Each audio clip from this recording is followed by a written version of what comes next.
Okay, to start off with a basic question, the basic one, we're going to start off with number 7. Over a certain period, large company stocks had an average return of 12.49%. The average risk-free rate was 2.56%, and a small company stock averaged 17.37%.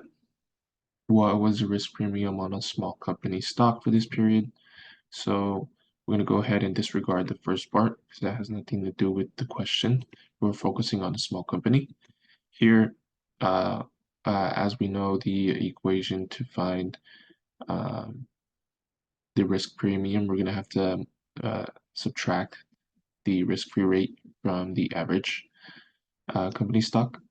So here we're going to use the 17.37%. We're going to go ahead and subtract 2.56%. And then we're going to go ahead and get 14.81%. Now, moving up to a medium-sized question. Here we purchased we're going to go ahead and do number 6. So I purchased GARP stock 1 year ago at a price of 62.45 per share. Today, you sold your stock and earned a total return of 18.07%. Stock paid dividends of $2.20 per share over the year. What was the capital gains of this yield on your investment? So in order to do this equation, we're going to first have to figure out the dividend yield.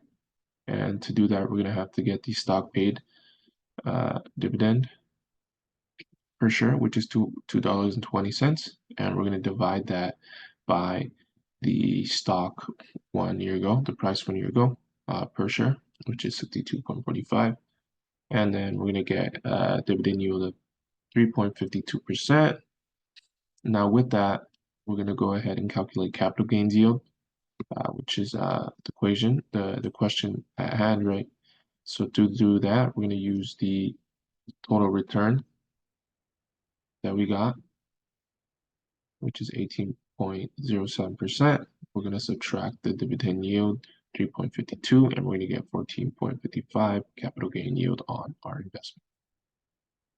Now, moving up to a more difficult question, we're going to go ahead and do number 9. The company stock flavored Teas has an expected return of 21.42%. The return on the market is 15%, and the risk-free rate of return is 4.3%. So again, for this equation, we're going to use the CAPM. We're going to use the CAPM equation, where expected return equals the risk-free rate plus beta times the market risk premium. So here we go. So the first thing that we have to do is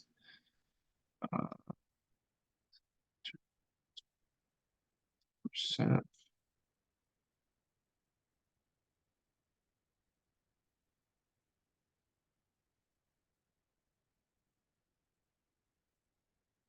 Okay, the first thing we have to do is figure out if we're actually given the market risk premium, which in this case we're not. So we're gonna have to further divide that into its parts, which is the expected market return subtracted by the risk-free rate.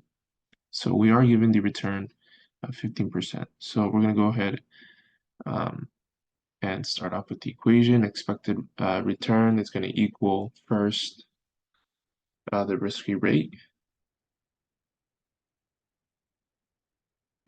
or in this case, we're actually trying to find the beta.